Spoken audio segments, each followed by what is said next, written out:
Paz, Shalom, muito obrigado a você que acompanha o canal. Eu agradeço muito pela sua participação.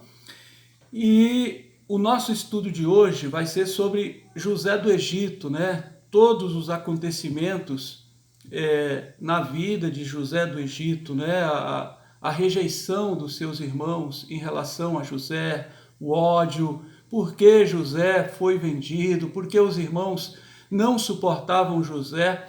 E aí nós vamos fazer uma comparação, gente, com Jesus de Nazaré. Exatamente todos os acontecimentos na vida de Jesus, né, olhando para o que aconteceu primeiro com José do Egito, isso quase 2000 anos antes de Cristo, né? O que acontece, gente? Jesus foi anunciado de várias formas nas Escrituras, né? Em São João, capítulo 5, Jesus diz o seguinte: examinai as Escrituras, né? Cuideis que nelas há vida eterna, e de mim elas testificam, ou seja, elas falam de muitos dos acontecimentos dentro da lei de Moisés, vamos dizer assim, apontavam exatamente para Jesus, né? Vamos ver lá o Cordeirinho da Páscoa, né? As leis sacrificiais, vamos dizer assim, os rituais de sacrifício no templo, né? Apontavam exatamente para Jesus. O próprio Moisés, ele fala o seguinte: o Senhor vosso Deus vos levantará um profeta como eu, e a ele vocês devem ouvir. Então, Moisés já estava ali também profetizando a respeito de Jesus, né, do Messias. Isso de uma forma direta, né? Os profetas também, como Isaías, né, Zacarias. Zacarias, por exemplo, diz que, ó Sião, ó Jerusalém, o teu rei, né, entrará em ti montado no jumentinho e tal, né, um jumentinho emprestado. Então a gente vê aí muitas vezes os profetas anunciando Jesus diretamente, né? Isaías também fala que ele foi morto pelas nossas transgressões, ele foi moído pelos nossos pecados. Então isso é uma forma bem direta de anunciar Jesus. Mas aí tem aquelas formas que são muitas vezes um pouco mais implícitas, né? Mas que dá para se extrair muita coisa, gente. E José do Egito, eu acho que é a forma mais completa de se entender Jesus. Ou seja, todo episódio na vida de José, né? Tudo que José viveu, todo o sofrimento, né? Todos os fatos, os ocorridos na vida de José, que alegoricamente apontavam diretamente para Jesus. O que acontece, gente? Aqui em Gênesis, capítulo 43, Jacó chega um dia e pede para que José vá ver os seus irmãos, né? Seus irmãos apacentavam para a região de Sique, e José era o homem de confiança de Jacó, era o filho de confiança. No entanto, os filhos de Jacó, ou seja, os irmãos de José, não suportavam José, né? Odiavam José sem causa, né? Não tinha causa. O texto fala aqui em 43 de Gênesis que José levava notícias que não eram boas para Jacó dos seus irmãos. Então José anunciava para Jacó, ou seja, para Israel, o que os seus irmãos faziam de errado, né? E isso fazia com que os irmãos aborrecessem mais ainda José. O que os irmãos fizeram? Tramaram. Quando José chegou para ver aonde estavam apacentando de longe, eles fizeram um complô, né? Armaram uma casinha, vamos dizer assim, e aí eles falaram: ó, vamos dar um jeito, vamos matar, né? E aí logo Rubem chegou e disse: não, não vamos matar, né? Vamos jogar dentro de um poço, né? É muito melhor do que matar. Então ficou naquele vai e vem. Realmente jogaram dentro de um poço, né? E esse poço, ele tem uma simbologia, se compararmos José com Jesus, né? Ali após os seus irmãos rejeitarem Jesus, Jesus tendo sido morto, foi colocado numa sepultura, né? Mas logo Jesus ressuscitou. Então José também foi colocado dentro desse poço. Então José ressuscita. Em seguida, ia passando ali uma caravana de ismaelitas, né? e eles entraram num consenso para que José fosse vendido para o Egito. E José foi vendido para o Egito por 20 moedas de prata, né? Isso aí, se a gente remeter aos acontecimentos na vida de Jesus, Jesus também foi vendido. Então veja só a semelhança entre José e Jesus, né? E aí, gente, eles precisavam contar essa história para Jacó. O que eles fizeram? Mataram um cabrito e com o sangue desse cabrito tingiram a capa de José, né, a túnica que José estava vestido, e aí levaram para Jacó. E aí falaram para Jacó: olha aí, o que aconteceu com o teu filho, né? As feras do campo comeram.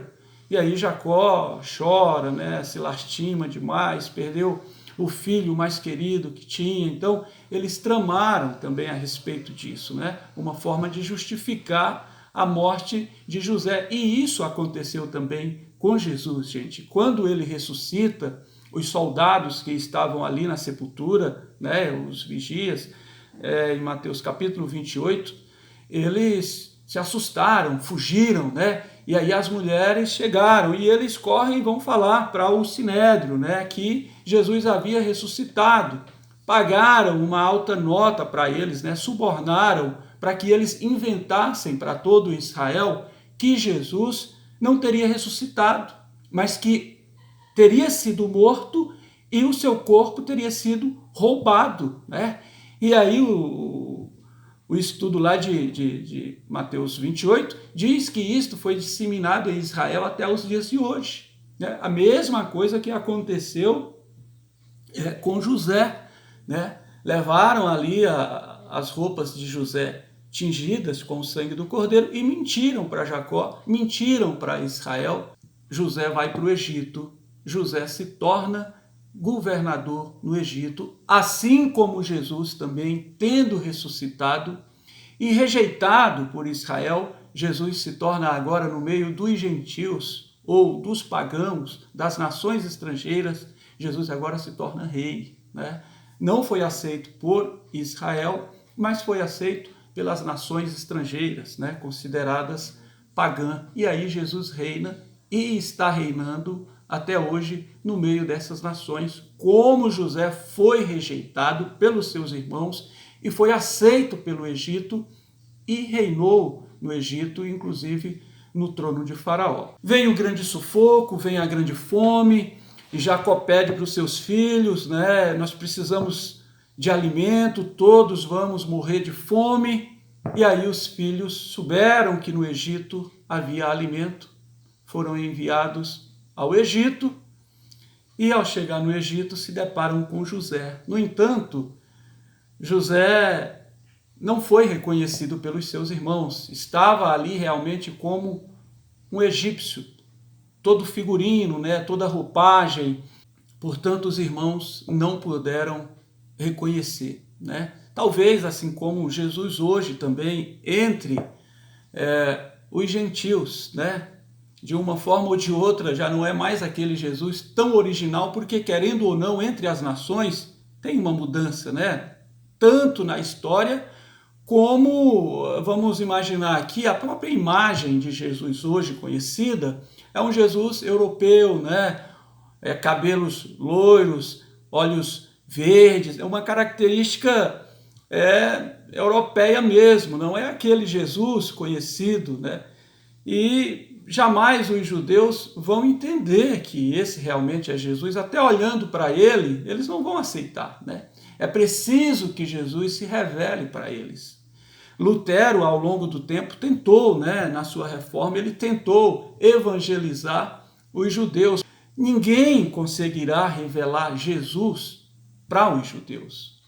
Jesus se revelará para os judeus, assim como José se revelou para os seus irmãos, para os israelitas. E aí, gente, o que acontece? No capítulo 45 do Gênesis, o texto diz que José não pôde se conter na presença dos seus irmãos, né? Um certo momento ele chorou, entrou lá para dentro do quarto, disfarçou, lavou o rosto, mas chegou uma hora que ele pediu para que todos os seus auxiliares, né, que eram egípcios, que estavam ali do lado, se retirassem da sala, pois seria o momento em que José se revelaria aos seus irmãos, né, porque os seus irmãos não conheceram a José. E aí, todos os auxiliares, todos os serventes, ou seja, todos os egípcios saem da sala e aí José se revela aos seus irmãos e diz o seguinte: eu sou José, né? 45 de Gênesis. E os irmãos ficaram assustados, né? Pasmados ali. E ele disse: chegai-vos a mim, eu sou José, aquele que vocês venderam para o Egito. No entanto, irmãos, não ficai entristecidos, pois não foi vocês. Deus agiu dessa forma para que eu viesse salvar o Egito e, por último, também salvar vocês e trazer essa grande salvação, como se vê hoje. Estamos esperando esse momento, o momento em que Jesus se revele para os seus irmãos e diga: eu sou Jesus. Eu sou aquele que vocês crucificaram há quase 2000 anos atrás. No entanto, irmãos, não se entristeçam. Vocês fizeram aquilo para que o mundo fosse salvo, para que as nações da terra fossem salvas. E agora, por último, vocês também. Então, da mesma forma que José falou para os seus irmãos, Jesus falará para o povo judeu, para os seus irmãos, aqueles que também rejeitaram Jesus, assim como José foi rejeitado. E aí, finalizando, gente, Zacarias capítulo 12, versículo 10. Olha o que o profeta Zacarias fala sobre exatamente o momento em que Jesus se revelar ao povo de Israel. E sobre a casa de Davi, e sobre os habitantes de Jerusalém, eu derramarei o meu espírito de graça, diz o Senhor. E eles olharão para aquele a quem eles rejeitaram e chorarão amargamente, como se chora por um unigênito, por um primogênito.